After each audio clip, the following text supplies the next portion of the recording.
you're not alone in this. There are nights when your body begs for rest, but your thoughts spin like a storm. Tomorrow's unknowns, yesterday's mistakes, and unfinished dreams all race through your head. You feel like life is happening to you, not with you. This isn't just about getting better sleep. It's about cultivating a deeper, steadier peace. Over the next 2 hours, we won't fill the space with noise, but with stillness, the kind that grows from a trained mind, anchored in Stoic thought. You'll discover how to stay calm in chaos, stand tall when life crumbles, and carry your emotions instead of being carried by them. This is the same wisdom that guided ancient rulers through war, comforted people through loss, and tonight, it will ground you. You don't have to control the world, just stop letting it control you. Modern life is full of contradictions. We obsess over appearances, chase achievements, and micromanage our days. But when night falls, we give no thought to what we carry into sleep. Yet those quiet moments before rest are powerful. They shape your dreams, your energy,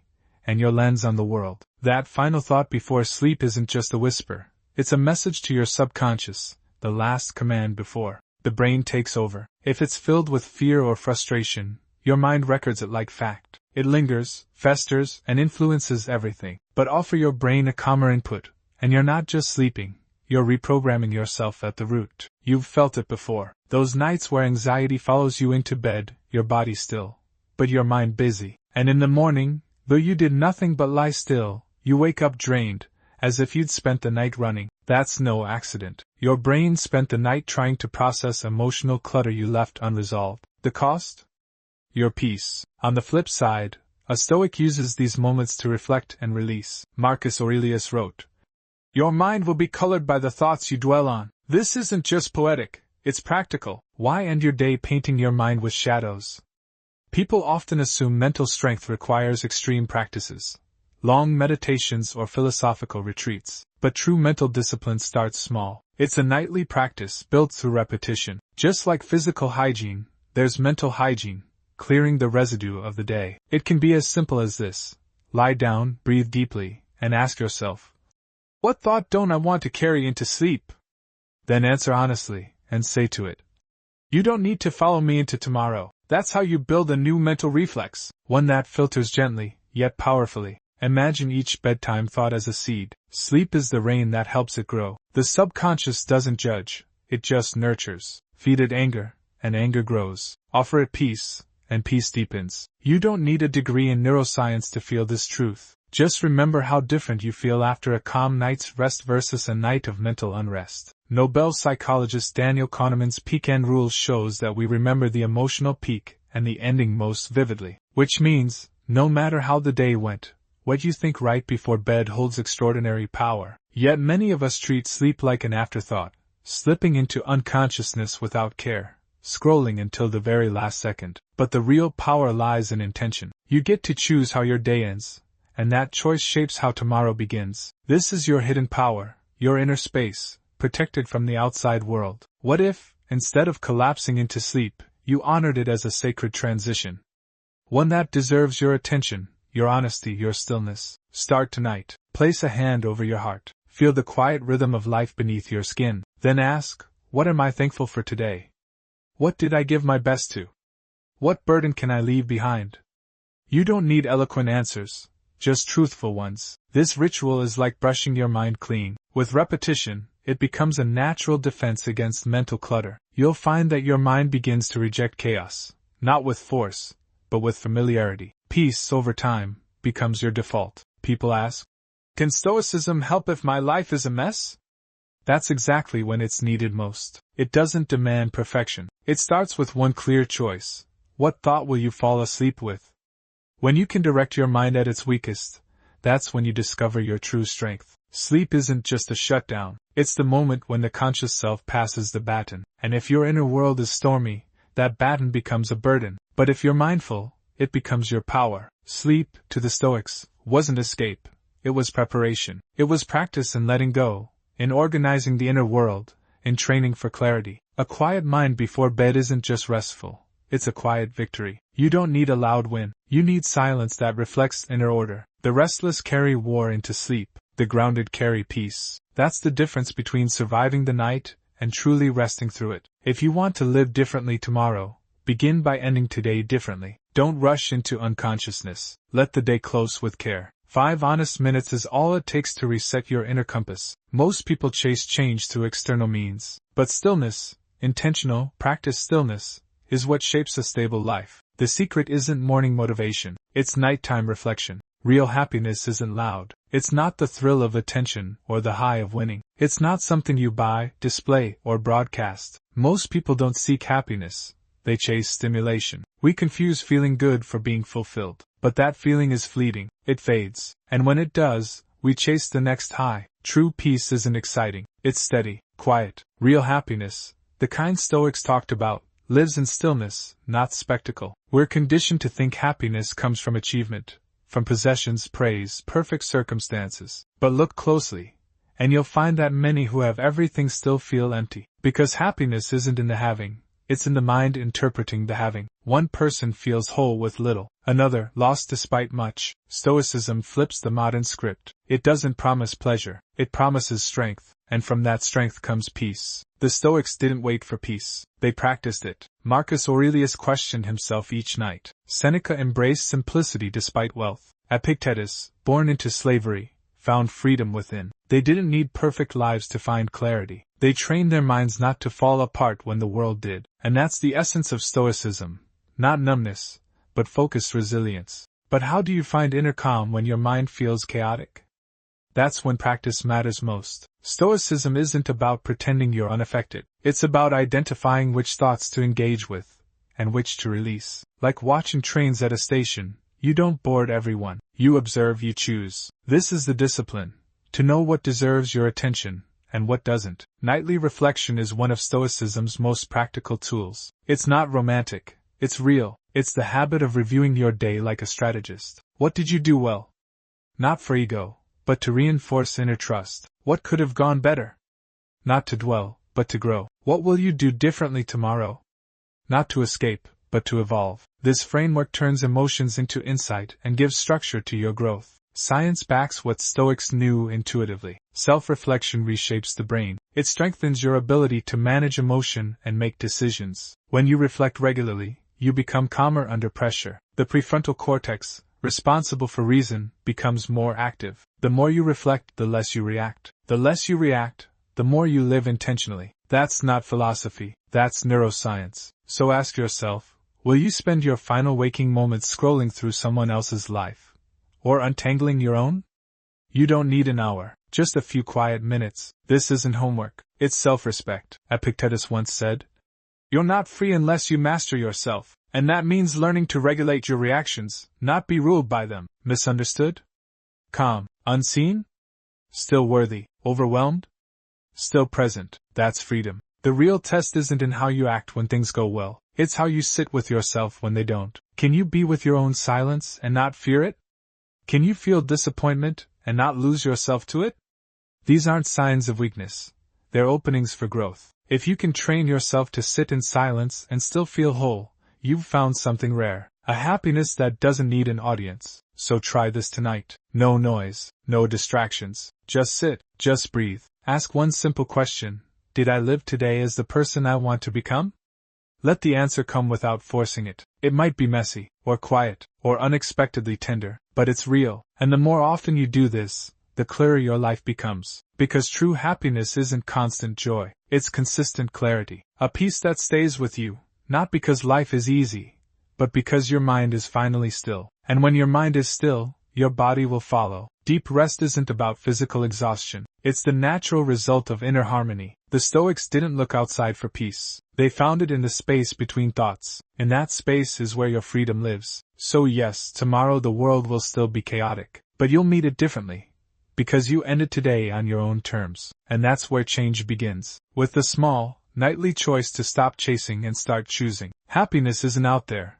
It grows inside, in quiet soil, through deliberate thought. 5 minutes a night is all it takes to remind yourself, you are not your fears. You are not your failures. You are free to think differently. And when you think differently, you live differently. And that's the quiet start of a truly happy life. It becomes the cornerstone of a resilient inner world. That's where we're heading next. Picture the day as a theater production. You're not only the main character, you're also the director and at times, a weary observer. Each scene unfolds with forgotten lines, missed cues, and emotions left unresolved. But the real problem starts when night arrives and we never call it a wrap. We leave the spotlight blazing, the props scattered, and the mental cast still rehearsing their roles long after the curtain should have dropped. Then we attempt sleep in a mind still lit up with noise and movement. The truth is, ending the day isn't about the clock, it's about intention. It's how you signal to yourself.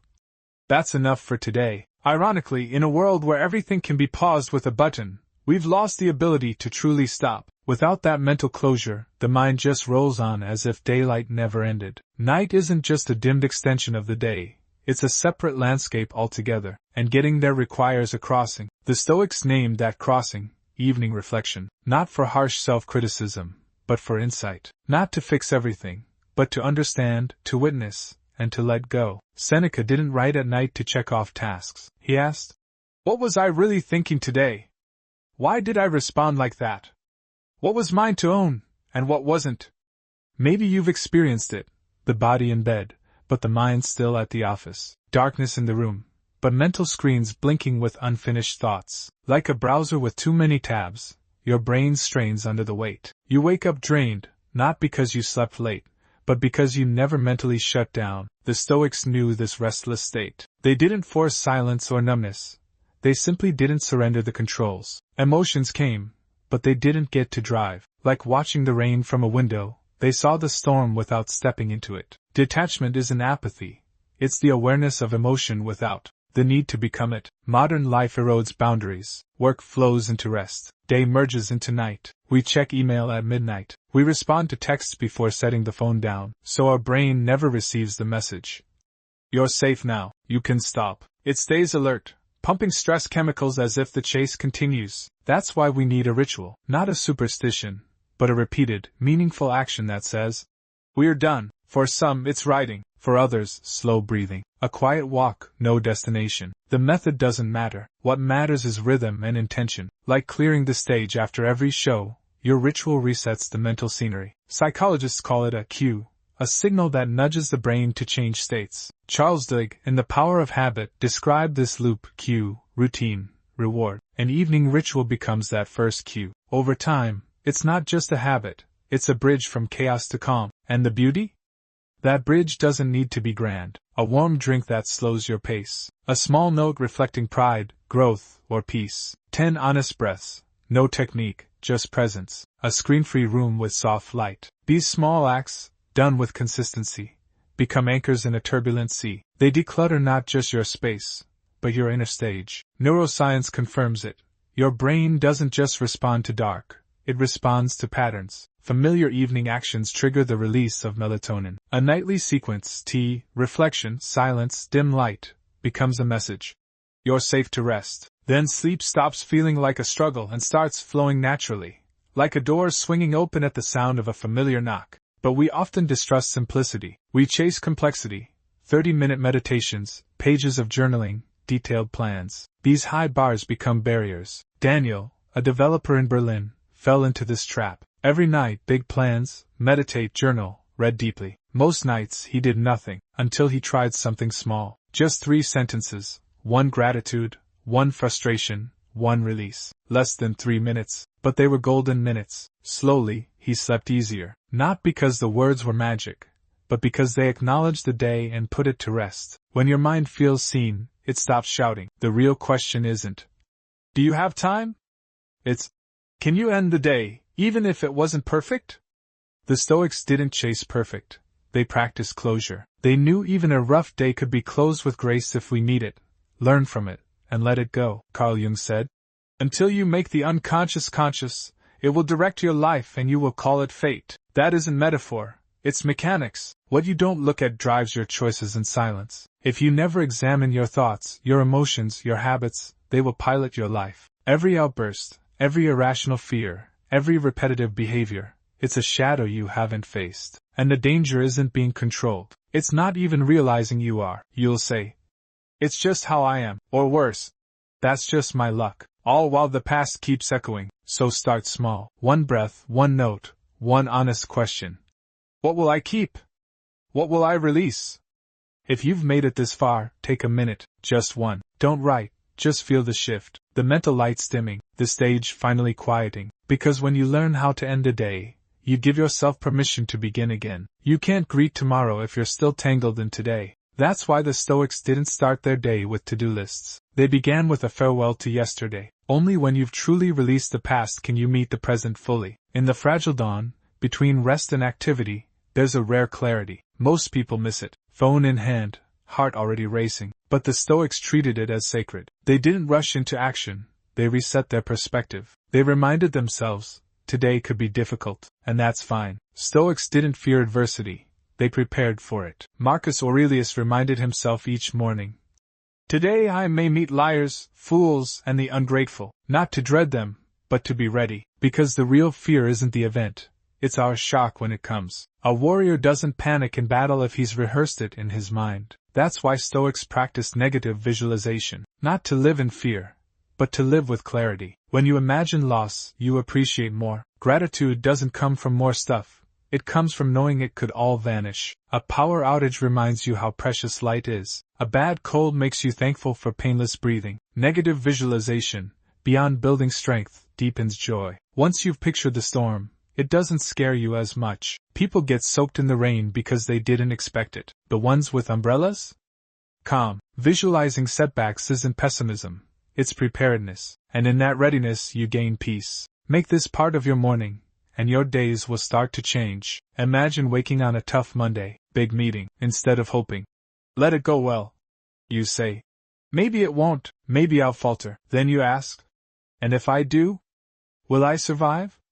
Learn? Adjust? The moment you realize you'll be okay anyway, that's the moment you reclaim power. That's when fear loses grip. Negative visualization isn't despair, it's discipline. Like a trainer doesn't remove the weights, they teach you how to lift. Strength isn't avoiding pain, it's knowing how to carry it. Here's a story that proves the point. If you're looking for a reason to believe this works, this is it. Jack, a software engineer in San Francisco, was a perfectionist. Morning latte, perfect traffic, smooth team. Any disruption wrecked his day. The more he demanded perfection, the more fragile he became. One late meeting? He'd spiral. Then he discovered Stoicism, and tried negative visualization. At first, it felt wrong. Why imagine failure? But he committed. Each morning, 2 minutes picturing the worst, server crashes, lost progress, team friction. He didn't dwell. He asked, can I stay grounded anyway? And something shifted. The bad stuff still happened, but it stopped crushing him. 3 months later, crisis hit. Jack was steady, not superhuman, just mentally prepared. He had already lived that chaos in his mind, and that changed everything. Jack's story reveals a simple truth.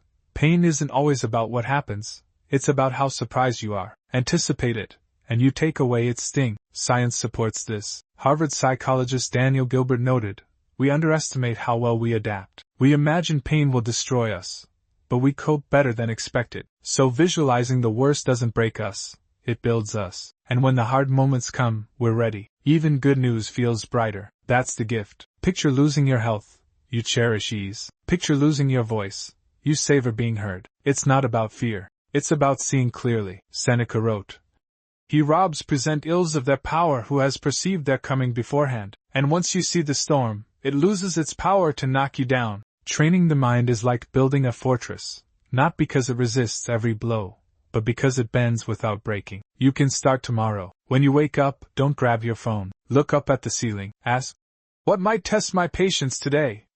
Then, if it happens, how would I choose to respond? You don't need the perfect answer. The act of asking is enough to begin rewiring your response. Try it again at night. Before bed, imagine losing something you have now, not to feel pain, but to feel gratitude. Imagine never hearing your mother's voice again, not being able to walk, never sharing another dinner with someone you love. The next morning, life won't be different. You will be. Oddly enough, people who do this, who imagine the worst, wisely, tend to be happier. Julie Norm, a psychologist, coined defensive pessimism. Her studies show that when people imagine failure, they plan better, handle stress better, and even enjoy life more. Strange but true. No one hopes for disaster, but a Stoic says, even if it comes, I remain myself. Their goal isn't to avoid hardship, it's to remain unmoved by it. So ask yourself, are you preparing for tomorrow? Not your tasks, your mindset. Because when you are truly ready, there are no bad days, only unprepared ones. And when you're ready, you don't just survive, you live with intention. That's the next lesson. Waking up with clarity. Because preparing your mind is one thing, living with direction is another. Have you ever noticed how some days feel rich and meaningful, while others slip past like mist? Same life, same you. The difference? Why you woke up that morning. Mornings aren't always easy, some begin heavy, others rushed. But one thing can shift everything: purpose. Not grand resolutions or future goals. Just a clear, honest reason to live today. That's what separates a day lived from a day endured. Marcus Aurelius had to remind himself at dawn. I must rise and be who I'm meant to be. We weren't born for beds. We were born for meaning. Each morning is a choice. A tug of war between the comfort of delay and the call to purpose. Which voice wins in your head? In Stoicism, how you begin is never trivial. It's a sacred moment of reclaiming your will. If you don't set your direction, the world will hand you one, through inboxes, noise, opinions, and urgency. And suddenly, you're not living your life. You're reacting to someone else's. You can't control everything, but you can control your intention. And the challenge? Most people don't know how to set goals that work. They think goals must be huge to be meaningful, but the science disagrees. Psychologists Edwin Locke and Gary Latham found the opposite.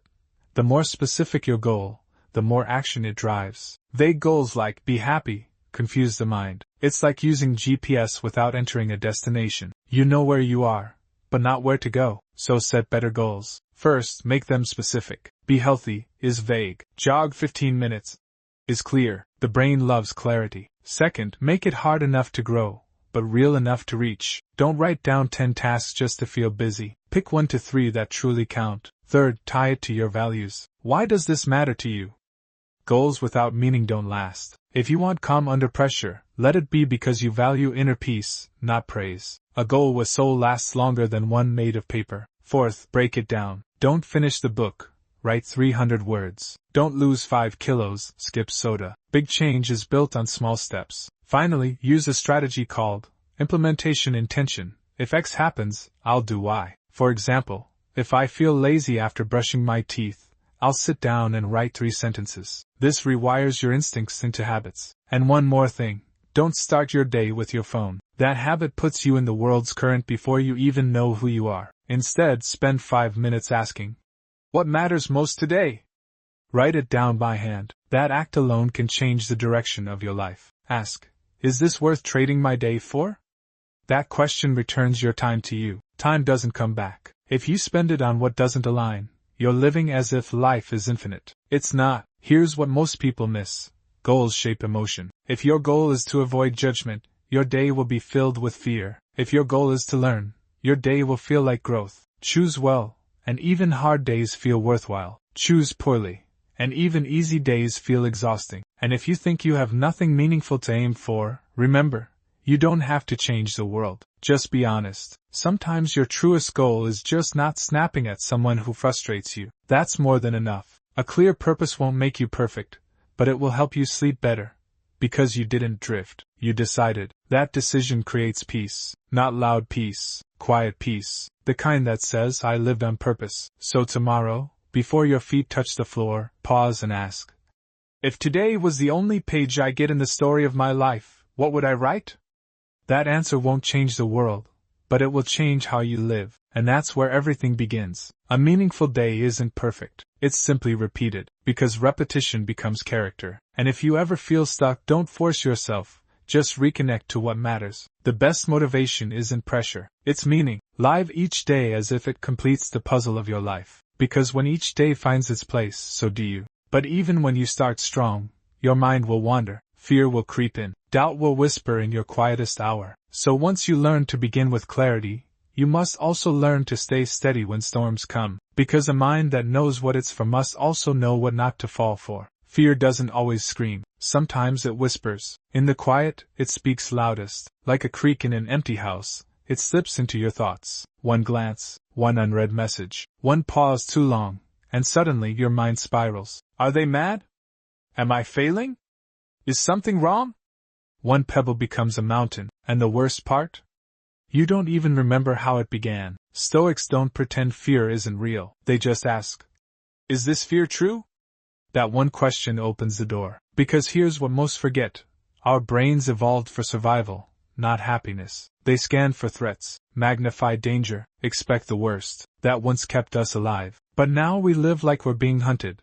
By deadlines, emails, silence. We aren't under threat, but we feel as if we are. And that's when the fear eats away at us. Tom, a man on edge after changes at work, woke up at 2 a.m. Nothing had happened, but his heart raced. His body trembled. His thoughts spiraled.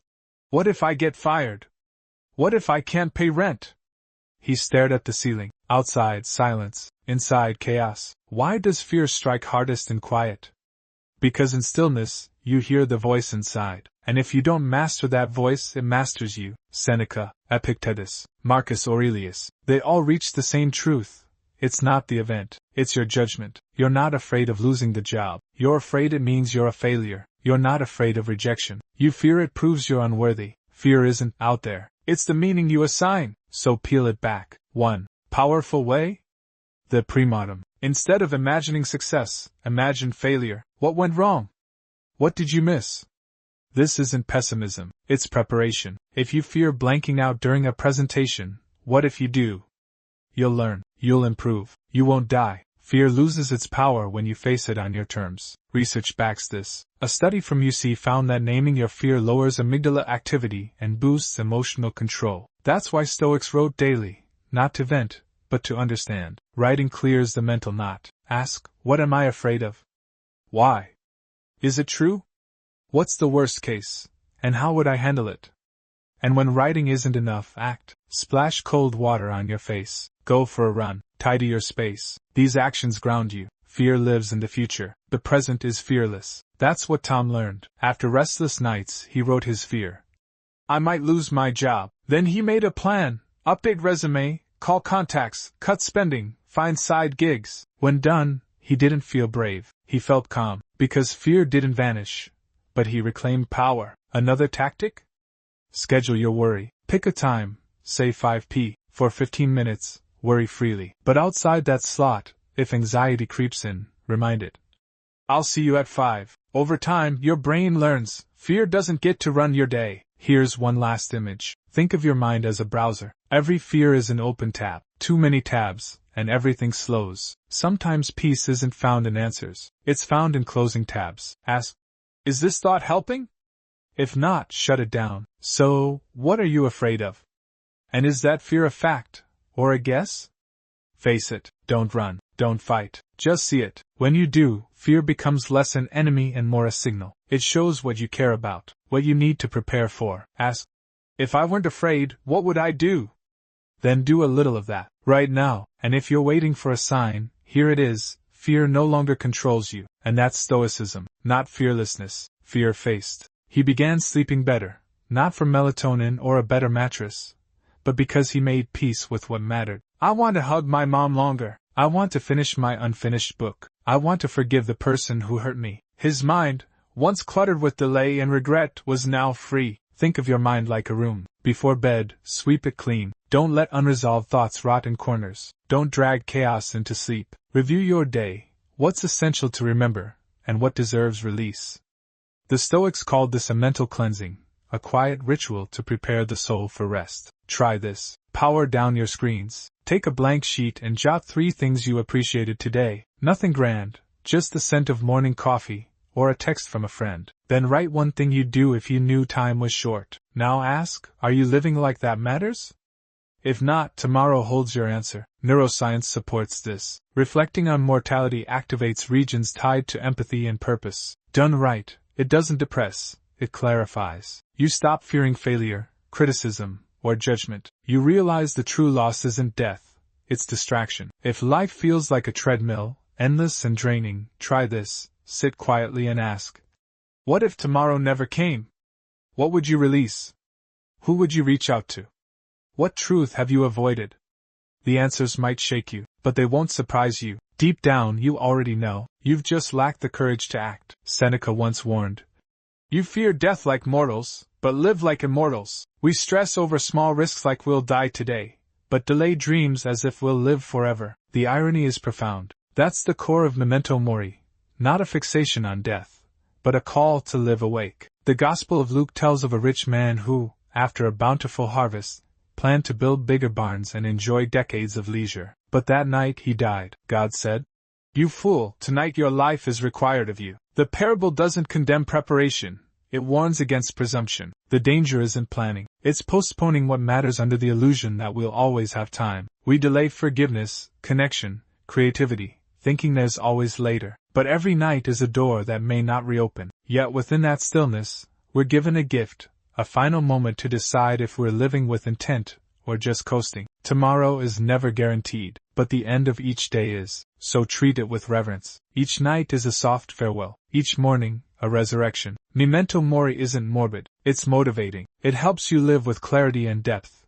as if today might be your masterpiece. When you accept that, you stop wasting time and start making choices, which leads us to a crucial skill, using time wisely. Because time isn't a resource we own, it's one we're losing, breath by breath. Ironically, we live in an era of abundance, information, access, speed, yet constantly feel like time is slipping away. We scroll, swipe, and multitask, but rarely experience the moment. The Stoics saw this as the slow death of attention. To them, life wasn't measured in years, but in awareness. Someone who lives 30 years deeply may surpass someone who drifts through 80. Time lives in focus, and research agrees. The University of California found that every small interruption, like checking your phone, costs you 23 minutes to regain full attention. It's not the work that's exhausting you, it's your mind fragmenting into pieces. Focus isn't natural, it's trained, and it begins with time blocking, assigning fixed periods to specific actions. Structure isn't restrictive,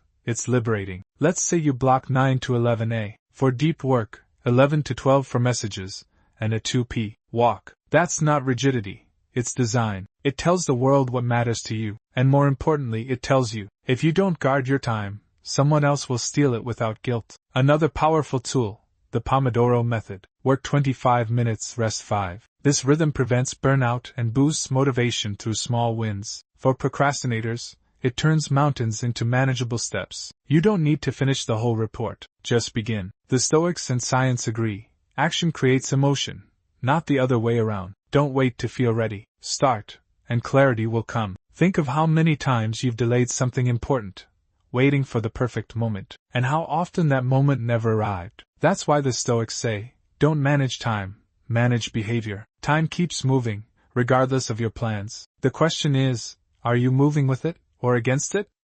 Every small choice shapes who you become, so conserve your willpower. Like a battery, every decision drains energy. This is why people like Marcus Aurelius and Barack Obama simplified daily decisions, not because they were boring, but because they were wise. Fewer trivial choices means more energy for meaningful ones. Streamline your mornings. Create rhythm, not randomness. Science calls this a habit loop. The Stoics called it harmony with nature. Whatever the name, the effect is the same, more calm, less chaos. And here's the paradox. Good time use isn't about doing more, it's about cutting more. 10 shallow tasks or 1 deep one.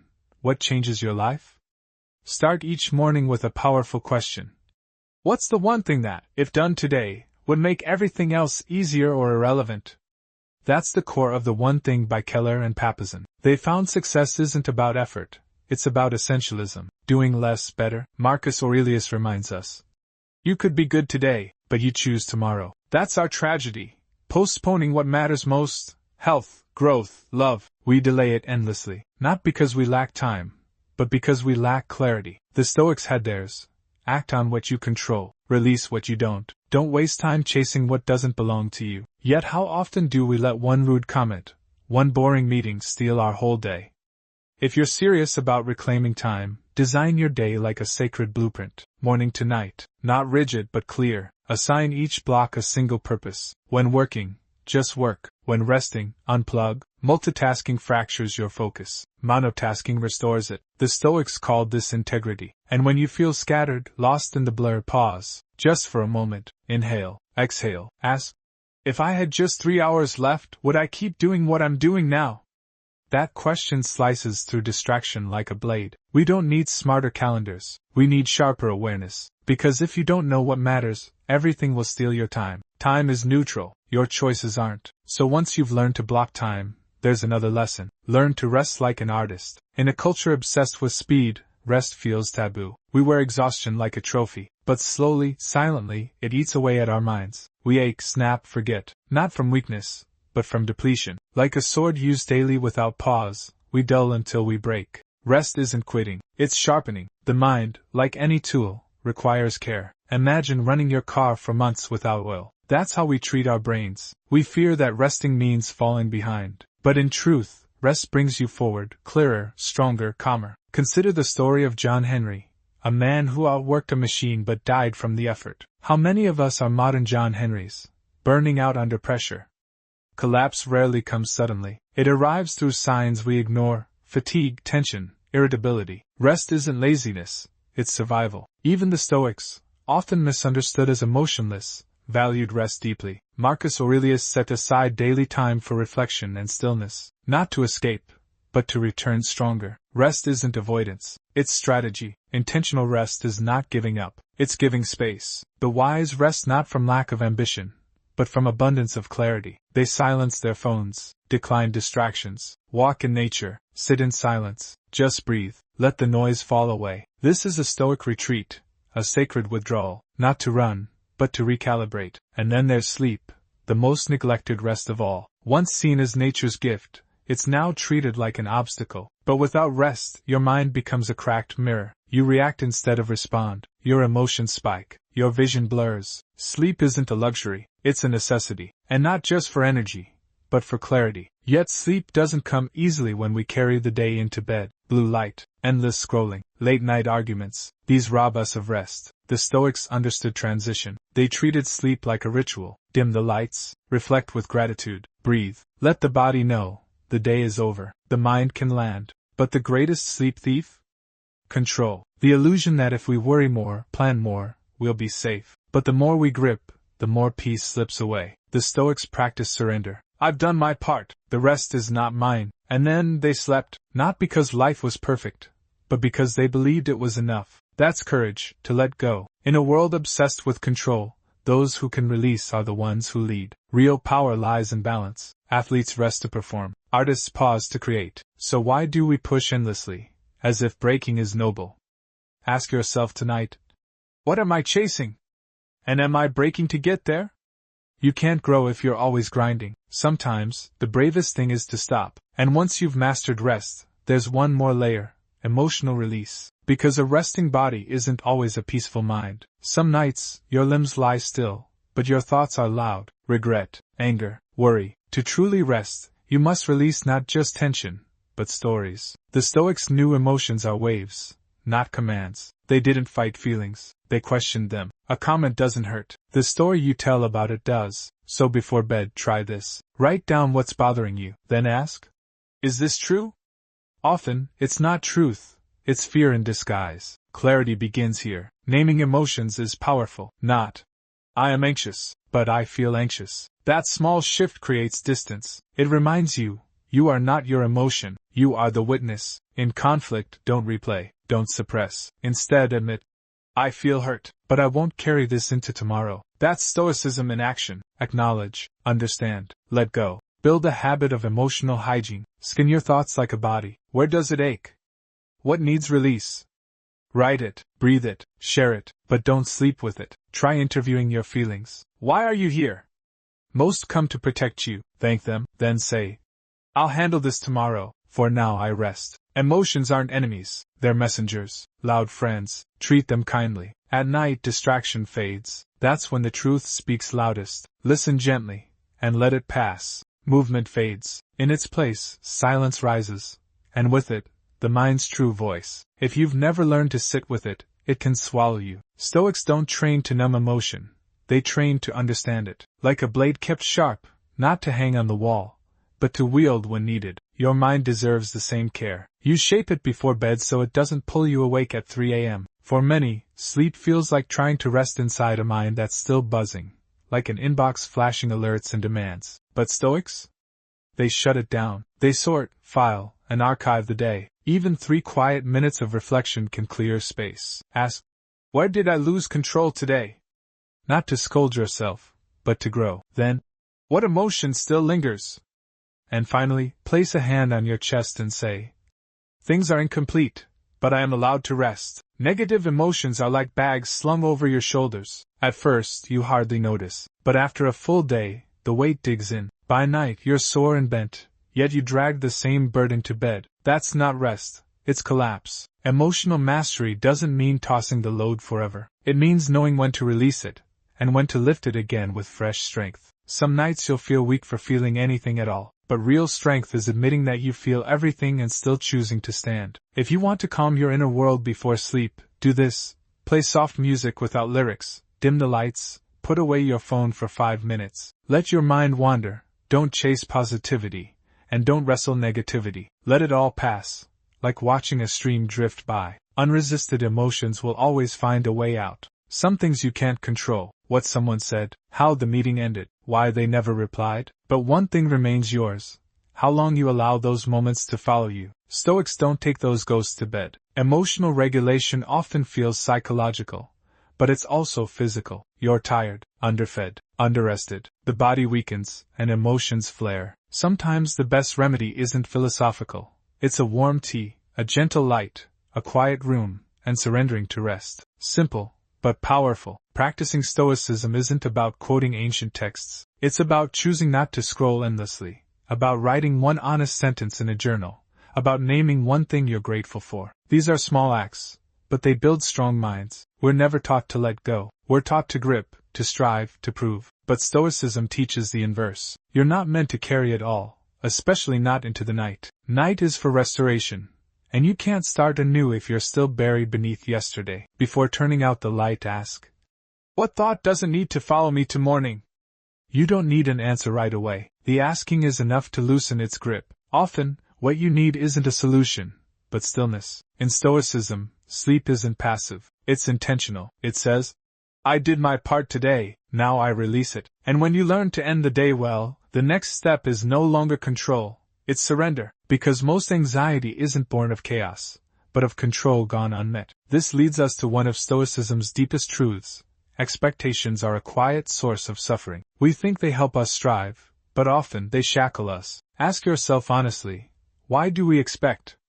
Not just because we want good things, but because we secretly believe life should reward us for effort. We've been taught, behave well, work hard, love deeply, and good things will follow. That idea isn't evil, but it quietly installs the belief that life must be fair. And from that belief, expectation blooms like a reflex. We don't just want good things, we feel owed. We don't just experience life, we prescript it. And when the real world veers from our imagined storyline, we feel wronged. Expectations are subtle. They don't arrive shouting. They say, I just hoped for something reasonable. But what's reasonable is subjective. We act like directors, writing scenes for a play we don't control, then get hurt when the actors improvise. Expectations are a soft form of control. Since we can't shape reality, we try to shape our emotions by locking them to a preferred future. That very attachment makes us anxious. A joyful moment becomes fragile when you fear losing it. An achievement becomes a weight when you demand it lead to the next. What once gave joy now fuels dread,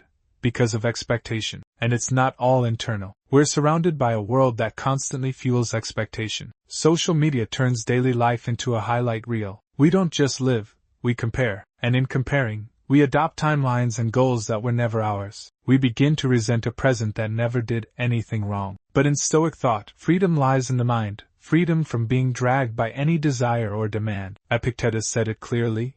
Freedom is not getting what you want, but wanting nothing that enslaves you. Stoics don't suppress emotion, they step back and observe, allowing feelings to pass like clouds, without clinging. At night, expectations are loudest. The noise of the day dies down, and the mind projects forward, unfinished lists, unanswered texts, uncertain outcomes. It's not that anything is wrong, it's that you're trying to make sure everything stays right. This is the fatigue of guarding a fortress that's not under attack. Letting go of expectations before bed isn't mysticism, it's discipline. Try this: name 3 things you're waiting on, an answer, a change, a result, for each whisper.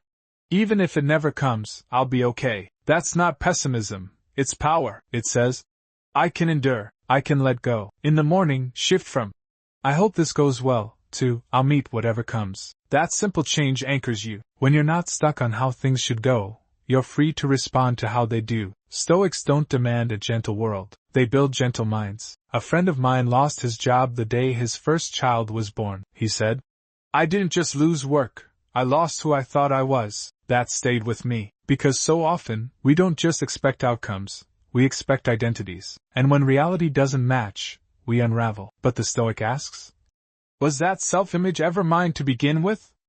If your identity hangs on outcomes, it's hanging by a thread. Here's a surprising truth.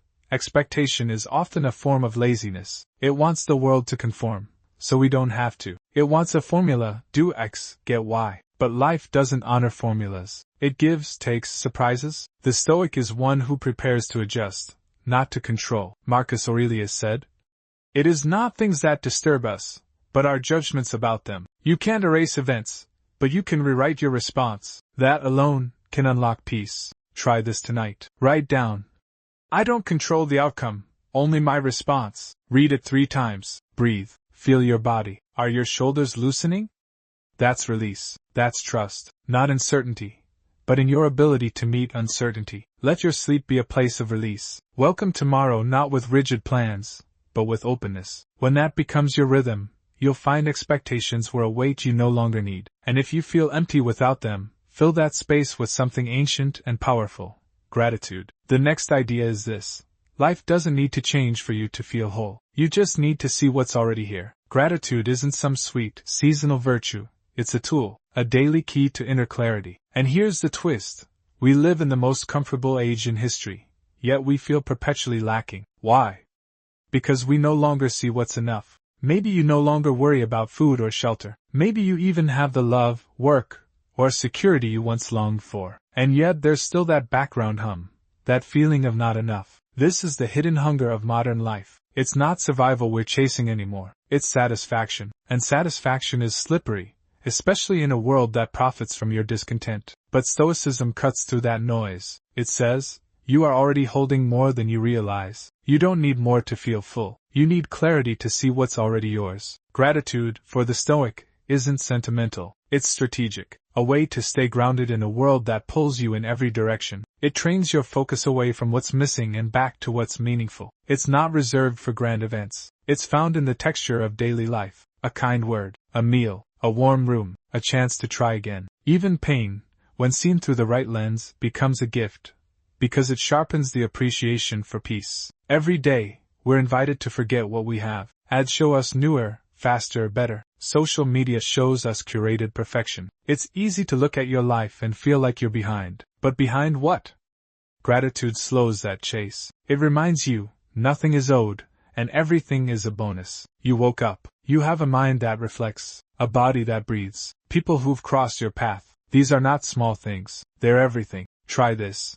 At the end of your day, write down one sentence. Just one. Something you appreciated, even slightly. Don't wait for fireworks. Write about the small mercy of silence. The way someone smiled at you. The fact that you got through a hard day. Over time, this simple act rewires the brain. You stop scanning for what's wrong, and start noticing what's right. Not because you're ignoring problems, but because you're refusing to let problems define the whole story. Gratitude also reduces fear. When you're anchored in appreciation, you're less thrown by loss. You see life as a loan, not a guarantee. You learn to say, "This is beautiful, and if it ends, I'll still be okay." That mindset doesn't make you cold. It makes you resilient. You stop gripping life so tightly. You start holding it with open hands. And what you hold lightly, you can enjoy more deeply. The Stoics taught that joy isn't the absence of difficulty. It's the presence of perspective. And gratitude is that perspective. It's not a filter that makes everything pretty. It's a lens that makes things clear. You stop needing more. You start seeing enough. And in that clarity, you find rest. Not just for the night, but for the soul. So tonight, before bed, don't just scroll. Don't just crash into sleep. Pause, breathe, notice, write one true sentence. Then say to yourself, "I did not have to have this, and yet I do." That thought, simple as it sounds, can be the most radical thing in the world. Because in that moment, you are no longer waiting for life to give you something. You are alive to what it already has. Something feels missing, doesn't it?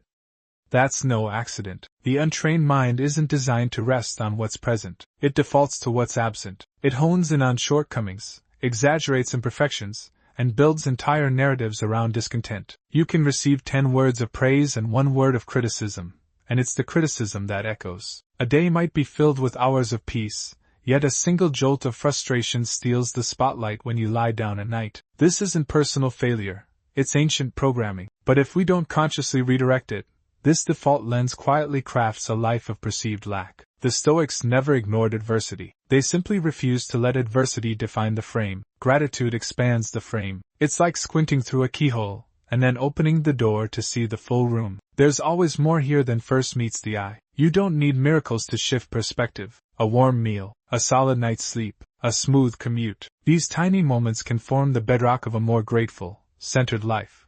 But only if we notice them. And noticing requires practice. The best practice?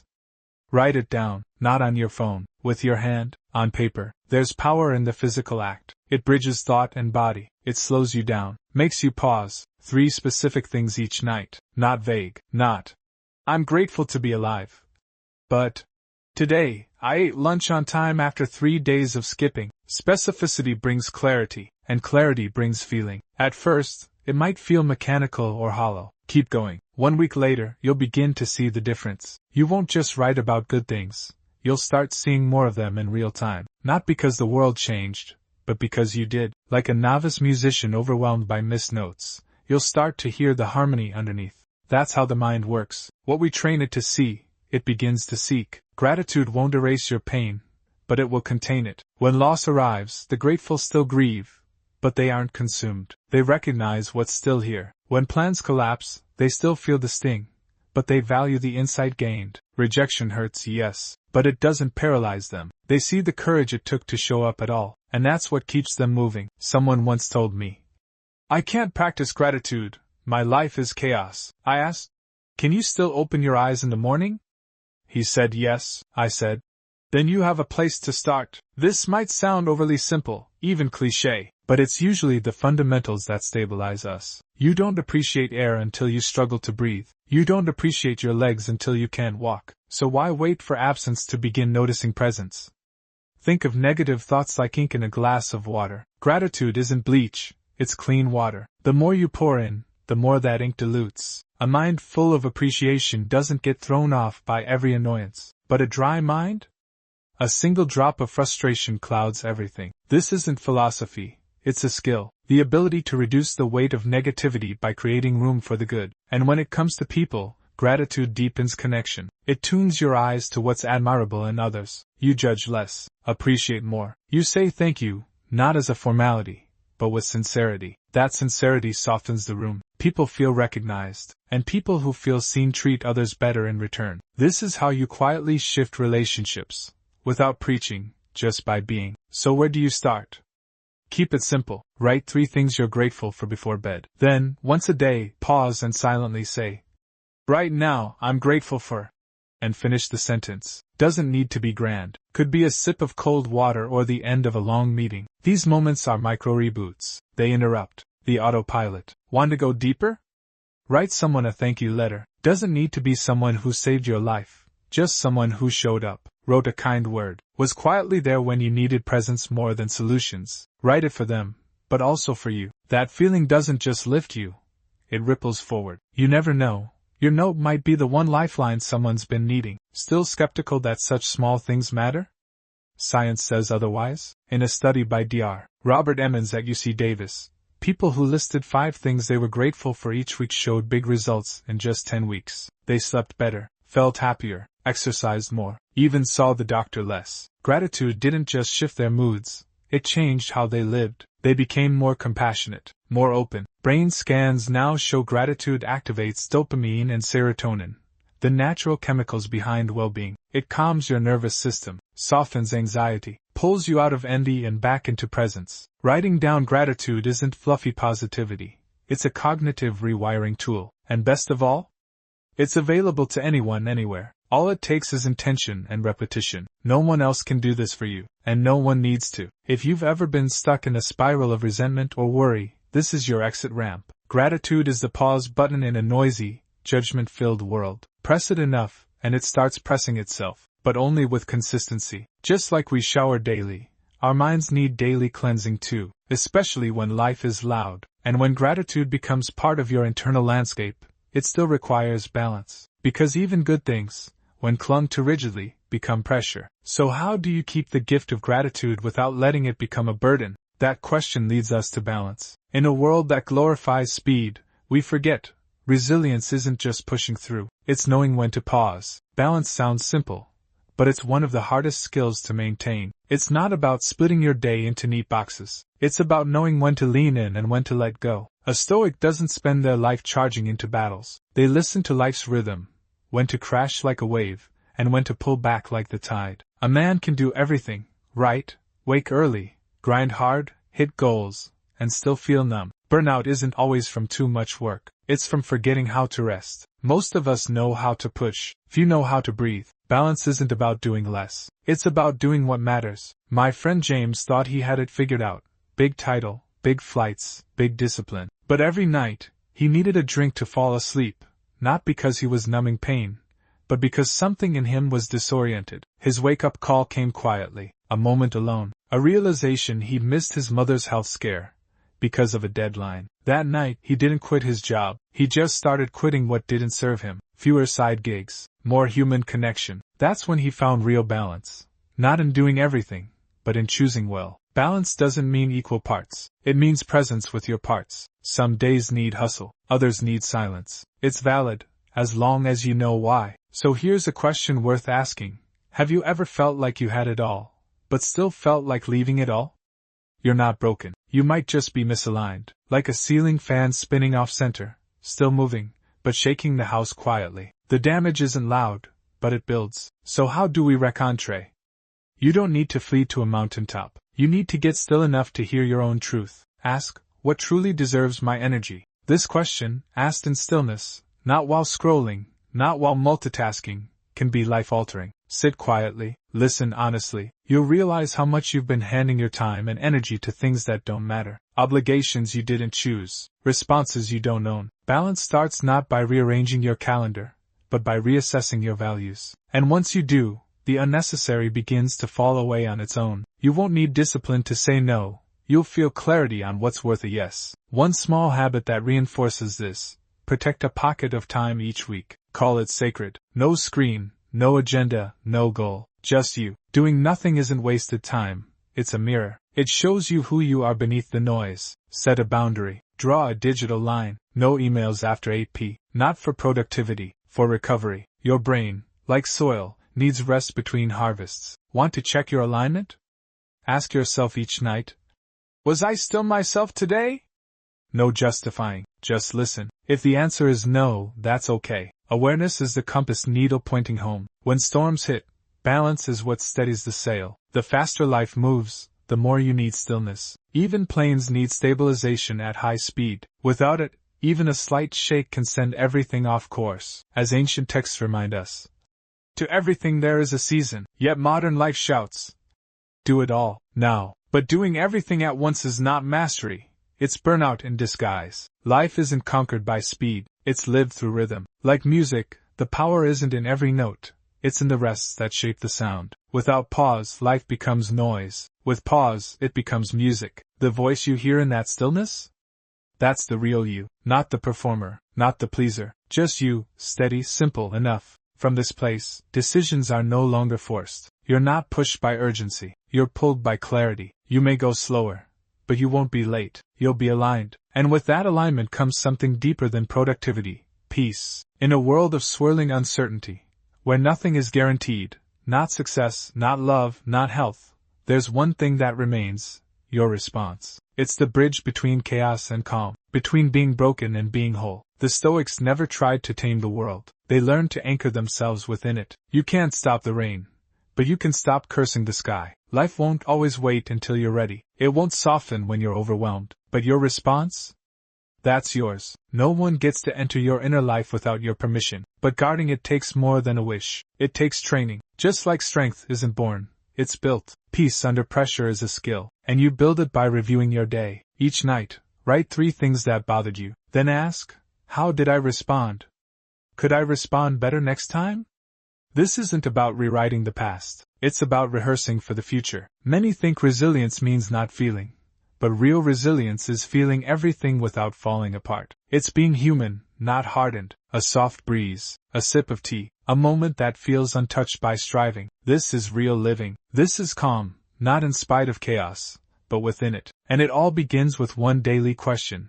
How do I choose to respond? Welcome to the Stoic Ember, where ancient wisdom meets modern transformation. Explore the timeless insights of Marcus Aurelius, Seneca, and Epictetus, revealing the principles that shaped history and can reshape your life today. Whether you seek resilience, discipline, or unshakable inner peace, our content equips you to rise above adversity and live with purpose. Subscribe to cultivate a stoic mindset, master your emotions, and turn every challenge into an opportunity for growth. Thank for watching. Like the button and subscribe my YouTube channel. Thank you.